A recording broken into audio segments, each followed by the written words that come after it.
மக்களே, ஹாலிவுட் நடிகர் சைஃப் அலி கான் போல கத்தியால் குத்தப்பட்டிருக்காரு மொத்தம் 6 இடத்துல. அதுவும் அவர் சொந்த வீட்லேயே. ஹாஸ்பிட்டலில் அட்மிட் பண்ணி இப்போ கொஞ்சம் சர்ஜரிலாம் பண்ணி நார்மல் ஆகிட்டான்னு சொல்கிறாங்க. அவர் வீட்டுக்கு நைட்டுக்கு வந்த ஒரு மர்ம நபர், அவர் யாருன்னு தெரில. அவர் இது திருட வந்தாரா இல்லை இது என்ன பர்பஸில் வந்தாருன்னு தெரில. அவர் ஃபஸ்ட்டு அவங்க வீட்டில் வேலை செய்கிற அந்த பொண்ணு பார்த்துருக்காங்க. அவங்க பார்த்துட்டு சத்தம் போடவே அப்புறம் சைஃப் அலி கான் பார்த்துட்டு போயிட்டு அவர் அங்கே பிடிச்சி வைக்க ட்ரை பண்ணியிருக்காங்க. அந்த இதில் அவன் குத்திட்டு ஒன்றதாக சொல்லப்படுது. இதில் வீட்டில் வேலை செஞ்ச அந்த பெண்ணுக்கும் கையில் காலில் கொஞ்சம் காயம் ஏற்பட்டு சொல்கிறாங்க.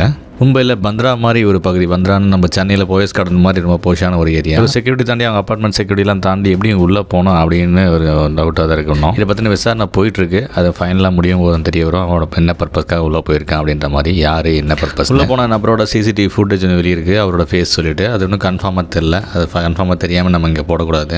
அந்த நம்பரை அரெஸ்ட் பண்ணிட்டாங்க அப்படின்னு சொல்கிறாங்க. நபர்கள் நிறைய பேர் இருக்க ஒரு பாதுகாப்பு மிகுந்த பகுதியில் இப்படி நடக்குதுன்னா சாதாரண மக்களுக்கு நிலைமை என்ன அப்படின்ற மாதிரி கொஞ்சம் பயத்தை தான் உண்டாக்குது இந்த சம்பவம். நன்றி மக்களே.